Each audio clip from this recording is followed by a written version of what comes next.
할렐루야.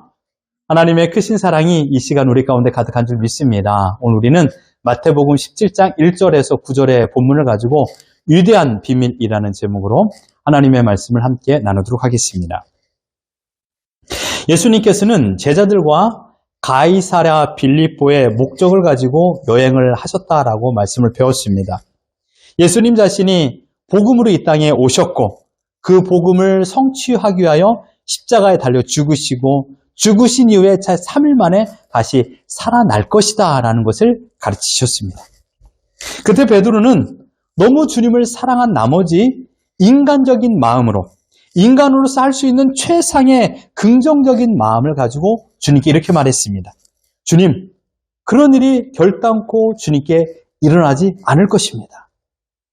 어쩌면 사랑하는 제자로서 주님께 해야 될 당연한 말일지도 몰라요. 그러나 주님은 인간의 긍정적인 마인드보다 하나님의 뜻이 더 우선이었습니다. 그래서 이렇게 말했죠. 너가 하나님의 일을 생각하지 않고 사람의 일만 생각하는구나. 어쩌면 책망이기보다 가르침이라고 생각이 듭니다. 사람의 일보다, 사람의 생각보다 하나님의 뜻이 더 우선이다. 이런 것이죠. 그 가르침을 마치고 오늘 본문이 이어집니다. 엿새 후에 예수님께서 변화산에 가실 때 12제자 가운데 3명, 베드로, 요한, 야고보만을 꼽아서 산으로 데리고 올라갔습니다. 주님께서는 특별한 이적을 행하실 적에 이 3명의 제자들만 특별히 데리고 가신 적이 있었습니다. 대표적인 사건이 바로 회당장 야이로의 딸을 살리는 곳이었죠.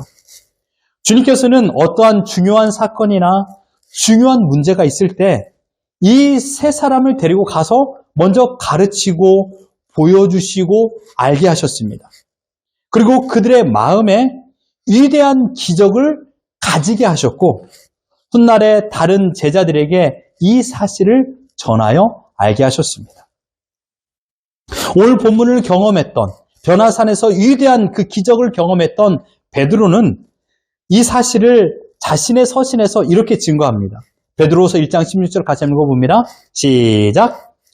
우리 주 예수 그리스도의 능력과 강림하심을 너희에게 알게 한 것이 교모에 만든 이야기를 따른 것이 아니요 우리는 그의 크신 위엄을 친히 본 자라. 베드로가 보고 느낀 것은 예수님은 말 그대로 위대하신 분이다. 능력이 있으신 분이다 라는 것입니다. 예수님의 위대함, 보통의 위대함이 아니라 아주 크신 위대함을 자신이 친히 봤다라고 말하고 있습니다. 지극히 크신 큰 영광, 즉 인간의 사람의 눈으로 볼 수 없었던 그 영광을 베드로가 본 것입니다. 하나님의 지극히 크신 영광, 예수님은 위대하신 분이다 라는 것을 베드로는 직접 경험했습니다. 그리고 그 이후에도 이렇게 말합니다. 17절 18절도 같이 읽어봅니다. 시작!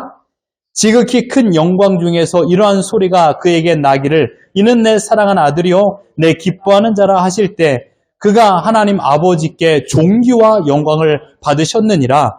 이 소리는 우리가 그와 함께 거룩한 산에 있을 때 하늘로부터 난 것을 들은 것이라. 아멘. 그 큰 영광 가운데서 찬란한 구름이 와서 저희를 어둡게 만들었습니다. 그리고 구름 속에서 들렸던 소리는 무엇입니까? 이는 내 사랑하는 아들이다. 누구를 가리킵니까? 예수 그리스도를 가리키고 있습니다. 이는 내 사랑하는 아들이다. 내 기뻐하는 자다. 이 말씀을 누가 하셨나요? 성부 하나님께서 하셨습니다.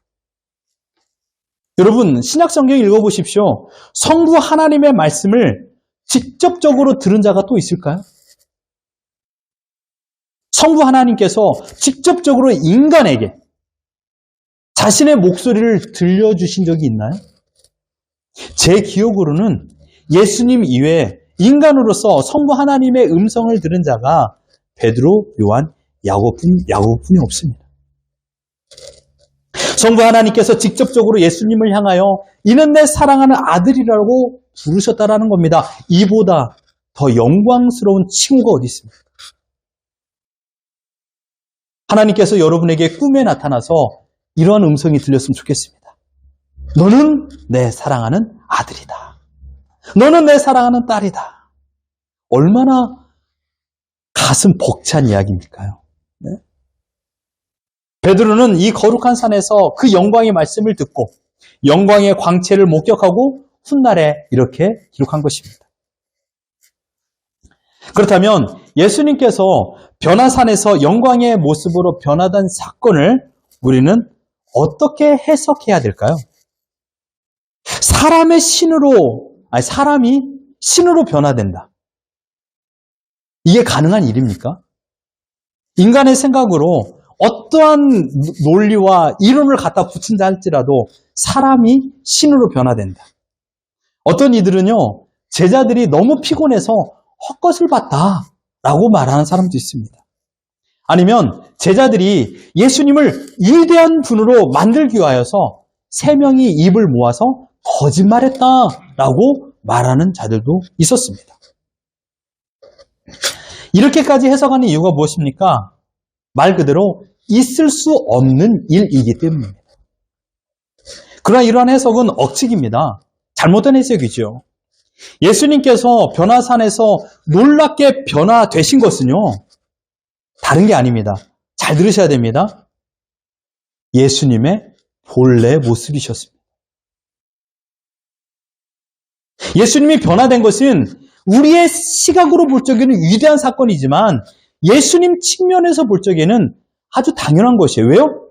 예수님의 본연의 모습이었기 때문입니다. 예수님의 원래 모습이 무엇입니까? 하나님의 아들이신 예수님이십니다. 신이신 예수님이신 것이죠. 그러나 그 예수님께서 종의 형상으로 항상 가리워져 있었던 것이 그 순간 벗겨진 것입니다. 그리고 자신의 원래 모습을 제자들에게 보이신 겁니다. 예수님께서 변화되었다라는 이 표현은요, 인간이 할 수 있는 최적의 표현일 뿐입니다. 그 말 대신 뭐라고 하겠어요? 그러니까 이렇게 변화라고 쓴 겁니다. 예수님은 변화되신 것이 아니라 본연의 모습으로, 원래 모습으로 보여주신 것입니다. 우리 주님께서 종의 형상으로 가리워졌던 그 거룩한 영광이 한번 나타남으로 인하여 베드로, 야고보, 요한에게는 있을 수 없는, 잊을 수 없는 아주 위대한 것을 경험한 것입니다. 비교할 수 없는. 그래서 다른 복음에서는요, 사람이 빨아서 그렇게 희게 할 수 없는 그 흰 옷으로 바뀌었다라고 표현하지 않습니까? 사랑받는 성도 여러분, 우리 주님은 원래 하나님과 함께 천국에서 사셨던 분입니다. 알고 계셨죠? 예수님은요, 원래 천국에서 하나님과 함께 사셨던 분이었어요. 하나님과 온 우주를 만드신 분입니다. 하나님과 온 우주를 통치하시는 분입니다. 하나님의 구원 계획을 완성하기 위하여 하나님의 보내심을 받아 이 땅에 종의 형상을 입고 오신 것이죠. 왜요? 인간을 구원하기 위한 것입니다. 하나님의 백성을 구원하기 위하여 이 땅에 오신 것입니다. 그 구원의 방법은 무엇입니까? 인간의 모든 죄값을 대신 지불하는 것입니다. 이것을 기독교 용어로 속량이라고 말합니다. 내가 지은 죄를 대신 갚아주는 것입니다. 얼마나 고마운 일입니까? 내가 은행에 지금 10만 불이라는 빚이 있어요. 그런데 어떤 이가 찾아와서 나의 모든 빚을 갚아주었어요. 얼마나 감사한 일입니까? 그 사람 잊을 수 있겠어요? 그런데 나의 죄를 위하여 대신 십자가에 달려 죽으신 분이 있는데 그게 바로 예수 그리스도입니다. 왜요? 나의 죄를 용서하기 위한 것입니다.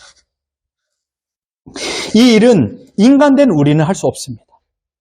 오직 예수님께서 완전히 의로우신 인간일 뿐 아니라 하나님의 아들이시기 때문에 이 일을 하실 수 있는 것입니다. 그래서 우리가 오늘 불렀던 찬양처럼 나 같은 죄인 살리신 것이 주님의 크신 은혜이고 이것이 너무나도 놀라운 소식입니다. 라는 것이에요. 이게 복음인 것이죠. 이런 까닭에 예수님께서 하나님의 아들이시다라는 것은 그가 완전하게 구원을 이루실 수 있는 분이다라는 뜻입니다. 하나님이시기 때문에 성자 예수님이시기 때문에 그 일은 영원토록 유효될 수 있습니다. 예수님께서 하나님의 아들로서 우리의 죄를 속량하신 효과는 넉넉합니다. 누구에게든지 이 효력이 발휘될 수 있습니다. 그 유효 기간은 얼마일까요?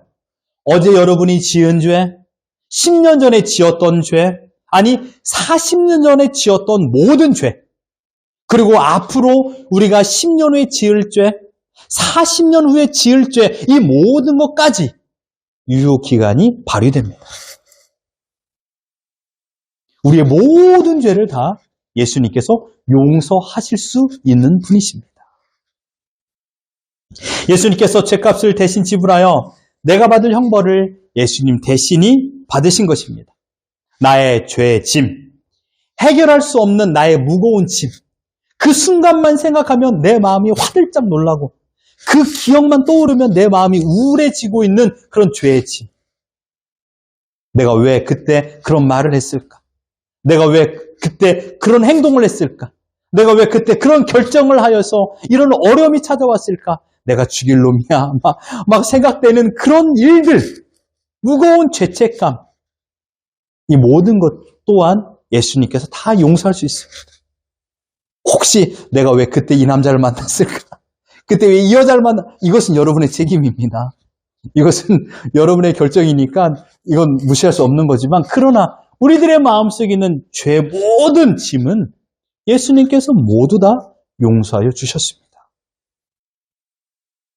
나 스스로 벗어낼 수 없는 죄의 짐에서 나를 완전히 자유케 하여 주셨습니다.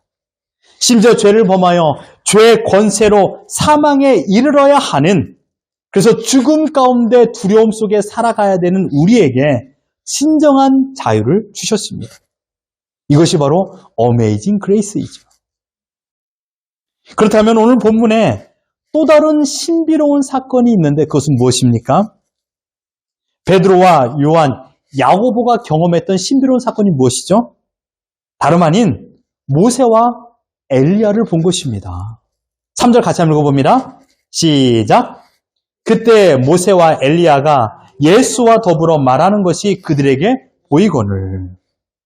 여러분, 엘리야는 지금 이 변화산의 현재로 비교해 본다면 858년, BC 858년경에 살았던 인물이었습니다.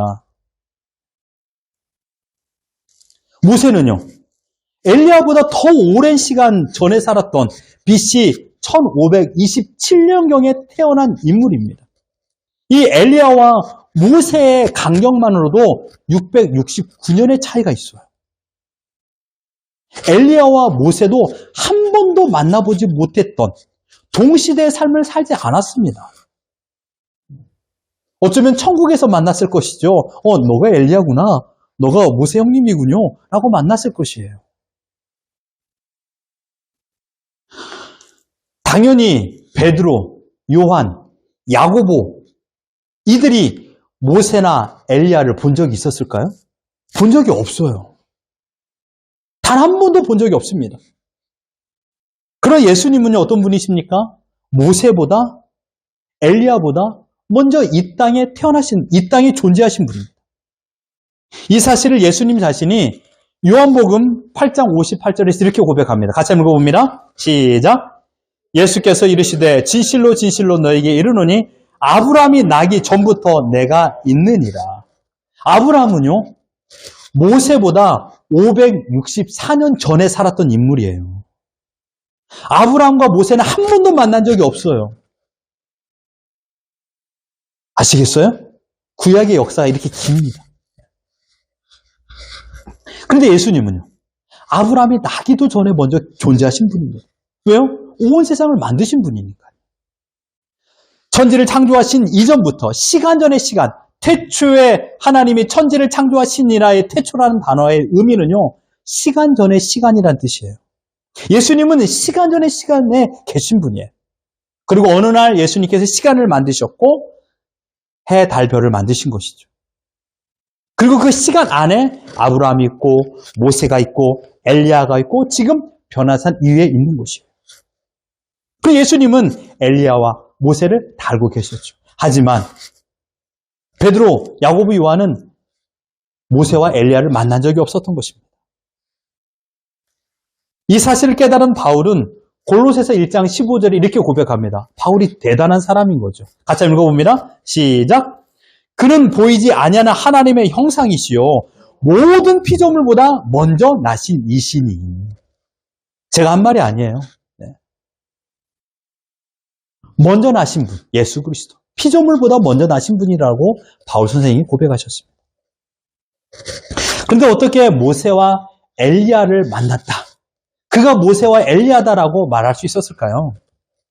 베드로와 요한과 야고보가 변화산에서 예수님의 변화를 예상하거나 혹은 변화산에서 모세와 엘리야, 특별한 분을 만날 거라고 예상했을까요? 전혀 그러한 예상을 하지 못했습니다. 이들의 생각에 예수님의 변화와 모세와 엘리야를 본다라는 것은 있을 수도 없었습니다. 왜요? 그들의 생각의 범주 안에는 그런 변화가 있을 수가 없었기 때문입니다. 심지어 모세와 엘리야가 실제 살았던 인물이었을까? 라고 의심하는 사람들도 있었으니 구약의 사건을 믿지 못하는 자들이 많이 있는 것을 감안해 본다라면 모세와 엘리야를 직접 본다라는 것은 인간의 범주, 인간의 생각의 범주 안에 들어있지 않는 것이었습니다.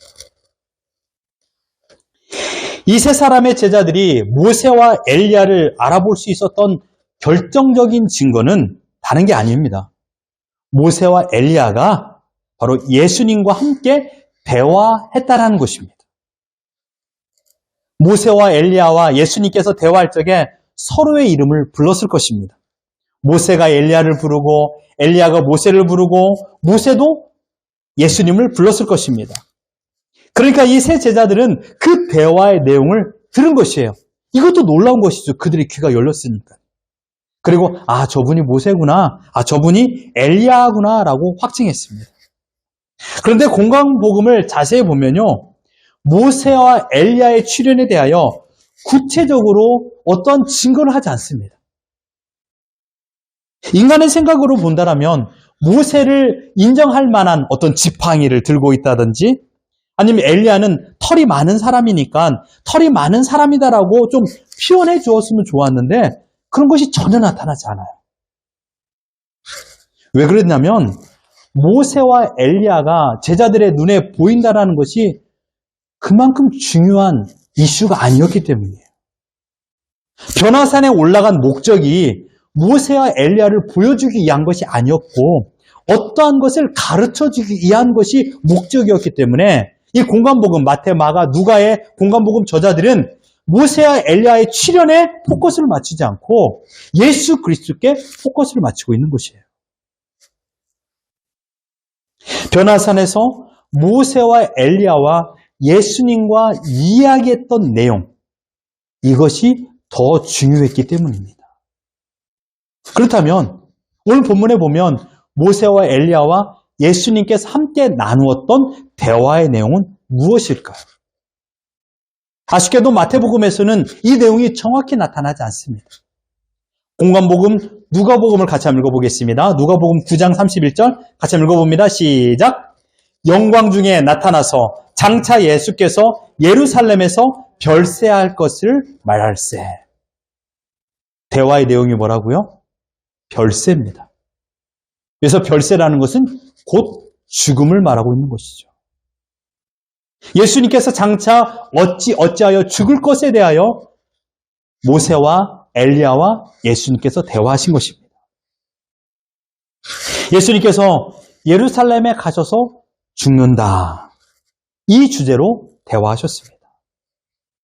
모세와 엘리야가 주님과 함께 하신 주제는 다름 아닌 만민의 죄를 속량하기 위하여 하나님의 아들이신 예수님께서 죽을 것이다 라는 이야기를 하신 겁니다.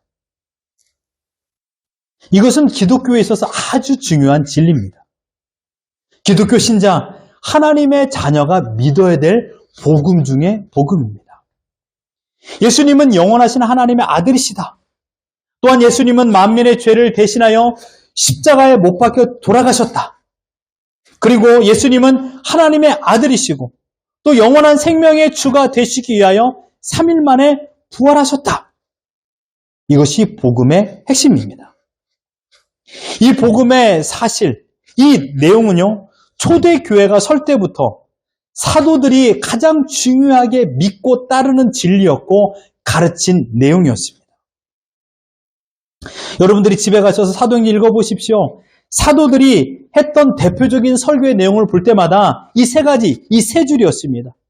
예수님이 하나님의 아들이고 예수님이 우리를 위해 십자가에 달려 죽으셨고 예수님이 3일 만에 부활하셨다. 이 세 가지, 이 세 줄을 강력하게 외쳤습니다. 변화산에서 일어난 사건 중에 아주 중요한 것이 한 가지 더 있습니다. 모세와 엘리야의 대화 이후에 두려움에 떨고 있었던 제자들이었습니다. 그리고 제자들이 일어나 보니 그 모세와 엘리야는 사라졌습니다. 오직 예수님만 계셨죠. 누가복음에 보면 이튿날 예수님께서는 이들과 함께 산에서 내려왔다라고 표현합니다. 아마 그 산에서 하루를 더 보내신 것 같습니다. 그리고 오늘 본문에서는 예수님께서 이렇게 말합니다. 9절 같이 한번 읽어봅니다. 시작! 그들이 산에서 내려올 때 예수께서 명하여 이르시되 인자가 죽은 자 가운데서 살아나기 전에는 본 것을 아무에게도 이르지 말라. 이제는 산에서 내려오셨습니다. 그리고 아주 중요한 것을 제자들에게 가르치십니다. 어쩌면 주의를 주신 것입니다. 무엇입니까? 너희들이 본 것을 말하지 말라. 너희들이 들은 것을 말하지 말라. 근데 주님께서는 여기에서 시간을 언급하십니다. 언제까지요? 인자가 죽었다가 살아나고 나서 그 이후에는 너희들이 말할 수 있다라는 것입니다. 사랑하는 성도 여러분, 인자가 죽은 자 가운데서 살아난다는 것이 무엇을 의미합니까? 인자가 죽은 자 가운데서 살아난다. 이것이 바로 부활이에요. 주님은 복음의 또 다른 주제를 제자들에게 가르치신 것입니다. 나는 부활한다. 나는 죽지만 나는 부활할 것이다. 그러나 제자들은요, 죽은 자가 다시 살아난다라는 그 의미를 정확히 이해하지 못했습니다. 그래서 공관복음 마가복음 9장 10절에는 이렇게 표현합니다. 우리 같이 한번 읽어봅니다. 시작! 그들이 이 말씀을 마음에 두며 서로 문의하되 죽은 자 가운데서 살아나는 것이 무엇일까 하고, 죽은 자 가운데서 살아나는 것이 무엇일까? 이들의 궁금증이었습니다. 예수님께서는 오늘 본문에서 베드로, 요한, 야고보에게 지금 본 것을 말하지 말라라고 말씀하신 이유가 무엇입니까? 아직 예수님은 죽지 않았어요. 체포되기 전입니다. 아직 부활하기 이전이라는 것을 여러분 기억하십시오. 이들은 지금 오늘 본문에서 마가복음에 보면 죽은 자 가운데서 살아난다는 것이 무엇인지를 정확히 알지 못했어요. 왜요? 인간의 생각의 범주 아래 부활은 없었기 때문이에요. 죽은 자가 다시 살아날 수 있다라는 것은 인간의 생각의 범주를 벗어난 이야기입니다. 아직까지 부활에 대한 확증이, 부활에 대한 믿음이 그들에게는 없었습니다. 만약 그것을 깨닫는다 할지라도 이것을 증언하고 이것을 확신하고 또 다른 사람을 설득할 만한 힘이 그들에게는 없었습니다. 그래서 주님께서는 지금은 기다려라. 지금은 말하지 말라라고 말하고 있습니다. 그렇다면 이제는 최종적으로 변화산에서 이 사건, 변화산에서 이 엘리야와 모세를 만나고 예수님께서 변화된 모습의 그 목적은 무엇이었을까요? 예수님께서는 자신의 죽으심과 부활의 큰 사건을 가르쳐주기 위하여 가이사랴 빌립보로 왔고 그리고 변화산에 올라가셨던 것입니다. 즉 복음을 가르쳐주기 위한 것입니다. 너희가 가이사랴 빌립보에서 너희가 나를 누구라 생각하느냐라고 물었을 적에 제자들이 이렇게 대답했습니다. 살아계신 하나님의 아들이시오 주님은 우리의 구원자 그리스도십니다 라고 답했습니다. 너희가 나에게 이렇게 대답을 했지? 그렇다면 이 너희들이 고백한 메시아, 이 메시아의 참된 내용이 무엇이지 않으냐? 이것을 가르쳐주기 위하여 가이사랴 빌립보로 왔고 변화산에서 이 놀라운 것을 목격하게 하신 것입니다. 이 사실을 내가 부활한 이후에 너희 곁에 있는 자들에게 가르쳐라 라는 것이 목적이기 때문에 이곳에 온 것입니다. 이것을 확증하기 위하여서 하늘로서 이 소리를 들려주신 것입니다. 우리 5절 같이 한번 읽어봅니다. 시작! 말할 때 호련히 빛난 구름이 그들을 덮으며 구름 속에서 소리가 나서 이르시되 이는 내 사랑하는 아들이요 내 기뻐하는 자니 너희는 그의 말을 들으라 하시는지라. 총망라해 보십시오. 정리해 보십시오. 하나님께서 구원의 위대한 계획을 세우시고 예수님을 이 땅에 보내시고 십자가에 달려 죽게 하시고 부활하게 하시고 그리고 이 죽으시고 부활하신 이가 나의 사랑하는 아들이고 내가 기뻐하는 자다라고 말했으니 너희는 그의 말을 들으라. 지금은 잠잠하고 예수 그리스도가 부활한 이후에 너희는 그의 말을 들어서 이 사실을 또 다른 자들에게 가르치라 라는 것을 하나님께서 친히 그들에게 말씀하셨습니다. 예수님께서는요, 자신의 부활 이후에 제자들에게 간곡하게 하기 위하여, 간곡한 것을 전하기 위하여 40일 동안 함께 하셨습니다. 사도행전 1장 3절 같이 한번 읽어봅니다. 시작! 그가 고난 받으신 후에 또한 그들에게 확실한 많은 증거로 친히 살아계심을 나타내사 40일 동안 그들에게 보이시며 하나님 나라의 일을 말씀하시느니라. 예수님 부활하시고요. 40일 동안 제자들과 함께 하시며 특별 레슨을 하셨습니다. 내가 왜 죽어야 되고, 내가 왜 이 땅에 오게 되었고, 내가 왜 형벌을 받아 죽어야 되고, 내가 왜 장사를 지내게 되고, 내가 왜 부활을 하고, 내가 왜 다시 하나님 보좌 우편에 올라가고, 내가 왜 또다시 이 땅에 올 것인가? 이 모든 하나님 나라의 일을 예수님께서 제자들에게 특별 레슨을 하시는 시간이 40일이었습니다. 40일이 지나고 모든 것을 가르쳐주고 나서 예수님은 제자들이 보는 눈앞에서 승천하시게 되었던 것이죠. 그 이후에 어떻게 됩니까?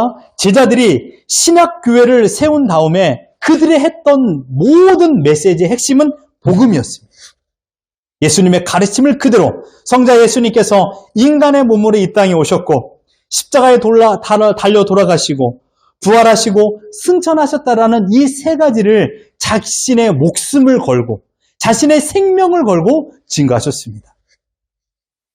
이것은 과거 예수님이 메시아로 이 땅에 와서 메시아 왕국을 세우고 예수님이 왕이 되면 제자들도 예수님의 뒤를 따라서 높은 자리에 앉을 것이라는 그런 생각의 범주를 완전히 벗어나는 가르침이었습니다. 제자들은 처음에 목적이 있어서 예수님을 뒤따랐죠. 나도 예수님처럼 왕의 옆에서, 그러니까 이 요한과 야고보의 어머니가 이렇게 말하잖아요. 예수님, 당신이 왕이 되면 우리 두 아들들을 예수님 좌우편에 앉게 해주십시오. 이 말이 무엇입니까? 높은 자리에 앉게 해달라는 그런 말이었습니다. 청탁을 한 것이지요. 그들의 생각의 범주는 메시아를 온전히 이해하지 못했던 것이에요. 그러나 예수님께서 이 변화산에서 이 위대한 복음, 위대한 비밀을 가르쳐주고 그의 모든 생각의 범주를 바꿔주신 것입니다. 지금 주님은 제자들의 생각, 제자들의 인간적인 생각을 버리고 하나님의 위대한 비밀을 가르쳐주기 위하여 이 변화산 위에 올라가신 것입니다. 먼저 하나님의 아들이라는 내용의 참된 의미를 깊이 깨달아 알게 하셨습니다. 모세와 엘리야를 출현시켜 그들보다 더 오래, 영원하고 더 영광스러운 분이라는 것을 깨달아 알게 하여 주셨고 하나님께서 친히 음성을 들려주셔서 이가 바로 내가 사랑하는 아들이고 내 기뻐하는 자다라고 말씀하여 주셨습니다. 변화산의 사건은 하나님의 위대한 비밀을 제자들에게 서서히 가르쳐주는 통로였습니다. 이 위대한 비밀은 다름 아닌 복음입니다. 이 복음은 인간이 만들어낼 수 없는 신비한 주제입니다. 이 복음은 사람을 살리는 능력입니다. 바로 어메이징 그레이스. 나 같은 죄인 살리신 하나님의 은혜를 들으니 놀랍고 놀랍다. 그러나 하나님께서 세우신 위대한 비밀을 모두가 알 수 있을까요?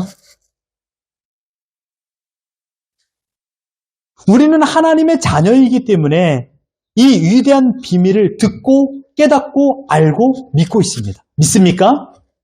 인정하십니까? 우리는 이것을 믿고 알고 이해하고 있어요. 왜냐하면 우리는 하나님의 택함받은 자녀이기 때문입니다. 예수님만이 우리의 죄를 모두 다 사해 주시고 우리를 구원해 주실 분이라는 것을 알고 믿는 것은요, 아무나 할 수 있는 것이 아니에요. 복음을 설명하여도 믿지 못하는 자들이 얼마나 많이 있는지 아십니까? 교회를 다녀도 이 복음을 인정하지 않는 자들도 많이 있습니다.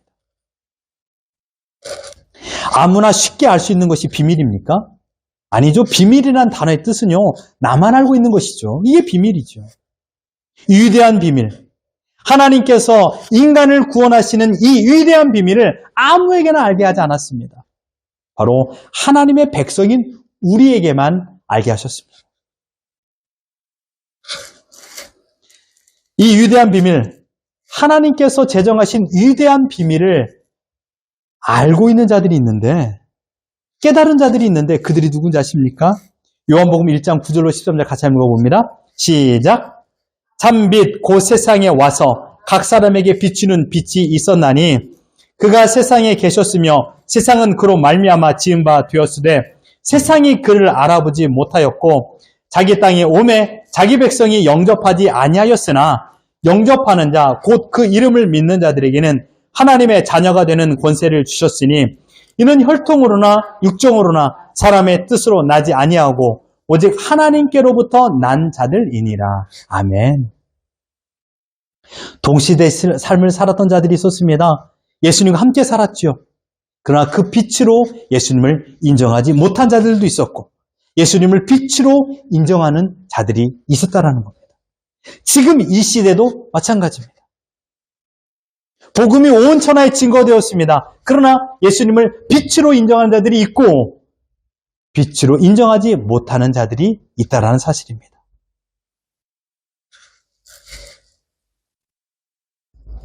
하나님의 자녀된 우리는 예수님이 우리의 생명의 빛인 줄 믿습니다. 그렇기 때문에 우리는요, 하나님의 은혜와 하나님의 돌봄만 있으면 이 세상 그 어떤 것이 없다 하더라도 충분함을 누리며 살아갈 수 있는 자들입니다. 왜냐하면 하나님께서 내 아버지시기 때문입니다. 내가 하나님의 자녀 된 것으로만으로도 우리는 세상에 비할 수 없는 가장 큰 선물을 받은 자들인 줄 믿습니다. 우리 옆사람 인사합시다. 당신이 가장 큰 선물을 받았습니다. 시작. 당신이 가장 큰 선물을 받았습니다. 네. 내가 당신의 큰 선물이 아니라 하나님의 자녀라는 위대한 인간의 생각의 범주를 벗어나는 이 위대한 선물을 받은 자들입니다. 이 위대한 비밀을 알고 이 위대한 비밀을 믿고 이 위대한 비밀의 대상이 된 하나님의 자녀된 우리, 이것이 우리에게 자긍심이 되고 이것이 우리에게 살아낼 만한 힘이 되는 줄 믿습니다. 내가 가지고 있는 것이 적어서, 내가 가지고 있는 것이 많아서 이것이 나에게 힘이 되는 것이 아니라 내가 하나님의 자녀라는 것 하나만으로도 오늘을 견뎌낼 힘을 소유한 줄 믿습니다. 이것이 우리에게 은혜입니다. 이것을 우리가 자랑 삼아야 됩니다. 이것을 우리가 증거해야 됩니다.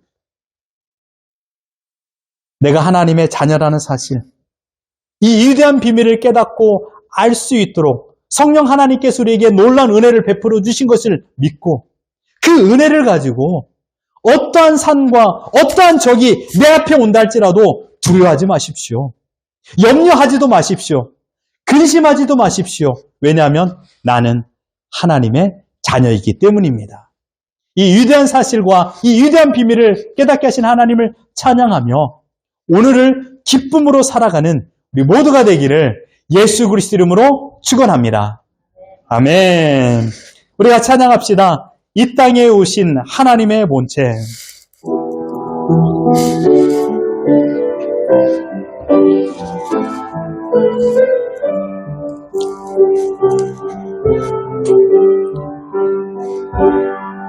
이 땅 위에 오신 하나님의 본체, 십자가에 달리사 우리 죄 사하셨네.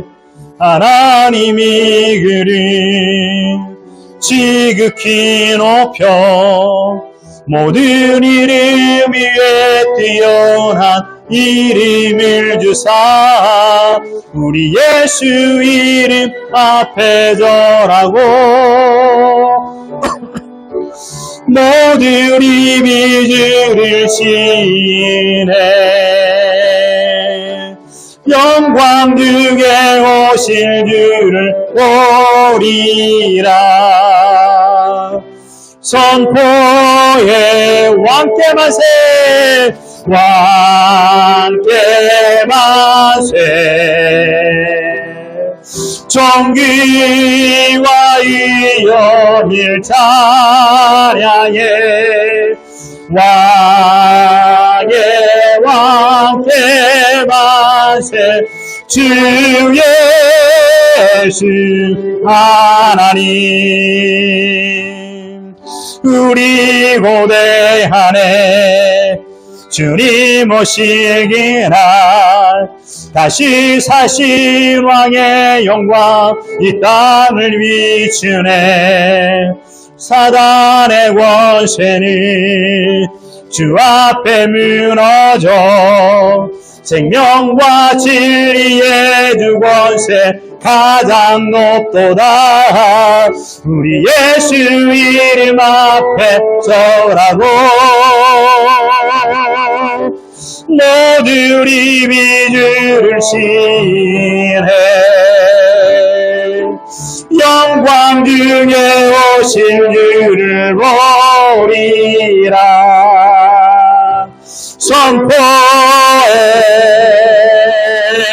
왕께 만세. 존귀와 위엄을 찬양해. 왕께 만세. 주 예수 우리 고대하며 우리 예수 이름 앞에 절하고 모든 입이 주를 시인해. 영광 중에 오실 주를 보리라. 소리 높여 선포해 왕께 만세. 존귀와 위엄을 찬양해. 왕께 만세. 주 예수 주 예수 하나님, 주 예수 하나님. 사랑받는 주의 성도 여러분, 우리가 누구입니까? 이 위대한 비밀을 깨달은 자입니다. 이 위대한 비밀을 깨달을 수 있는 것을 아무에게나 허용하지 않았습니다. 하나님께서 친히 하나님 백성 삼으신 우리들에게만 이 비밀을 허락하여 주셨습니다.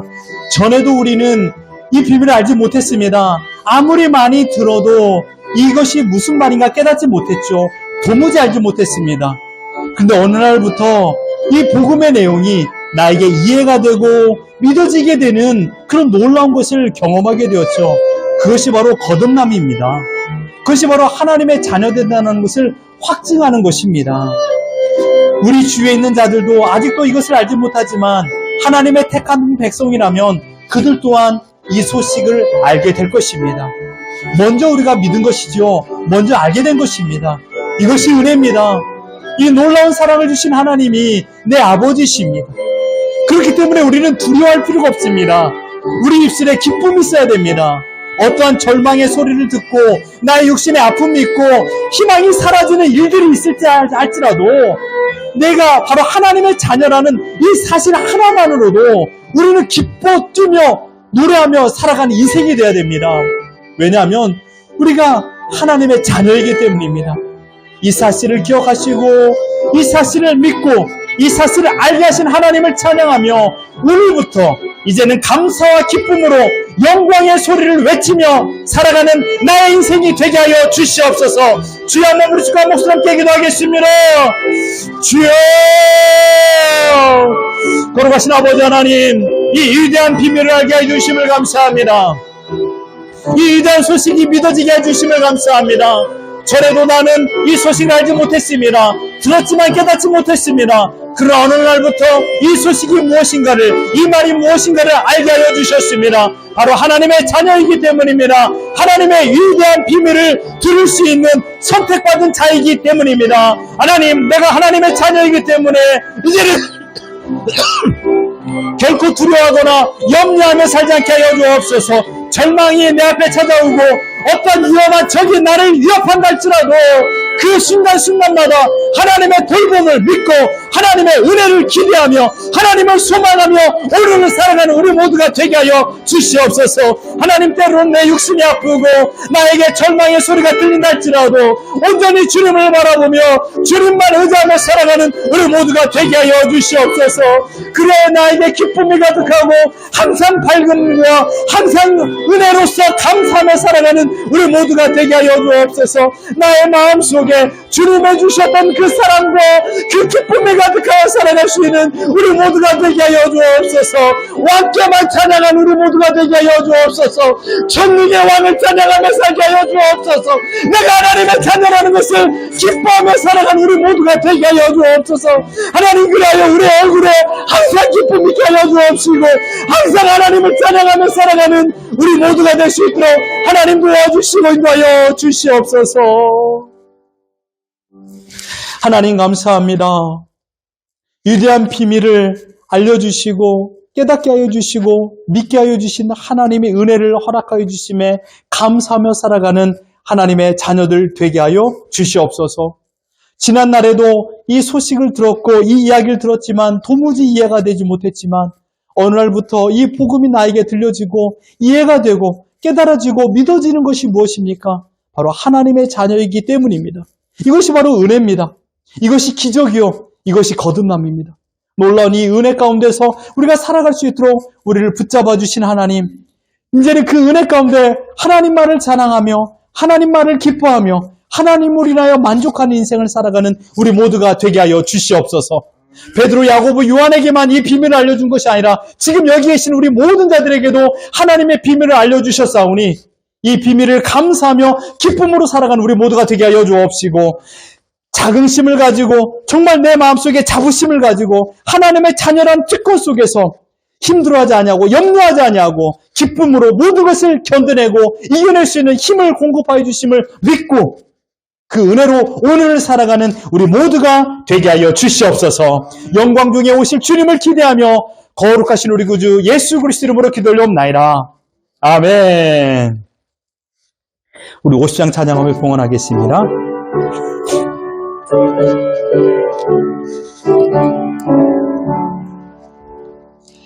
내게 있는 모든 것을 아낌없이 드리네. 사랑하고 의지하며 주만 따라 살리라. 주께 드리네, 주께 드리네. 사랑하는 그 주 앞에 모두 드리네.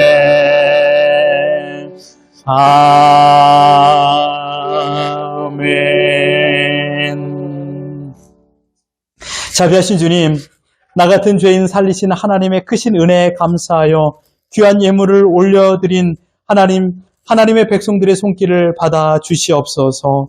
우리가 가지고 있는 전부를 드리오매 하나님 받아 주시옵소서. 내가 할 수 있는 최선을 다해 하나님께 드리오매 하나님 받아 주시고, 이들의 인생 가운데 정말 값없이 주시는 하나님의 은혜에 감사하며 더 많은 것을 드리며 하나님께 감사하며 찬양하며 기쁨으로 살아갈 수 있도록 이번 한 주간에도 새 힘을 공급하여 주시옵소서. 마른 뼈와 같은 우리들입니다. 그러나 하나님의 생기가 우리 가운데 거함으로 생명이 되어 우리가 새 살을 돋우고 우리의 뼈마디가 다시 강력함을 힘입어 오늘을 살아갈 수 있는 우리 모두가 되게 하여 주시옵소서. 하나님께서 허락하신 사업과 직장 가운데 형통의 복을 허락하여 주옵시고 우리가 경험할 수 없는 기적을 하나님께서 예비하신 줄 믿습니다. 그래서 그 기적을 경험하고 모든 것이 열림의 복을 경험하며 살아갈 수 있도록 이끌어 주옵소서. 우리들의 믿음이 정금이 되기를 원합니다.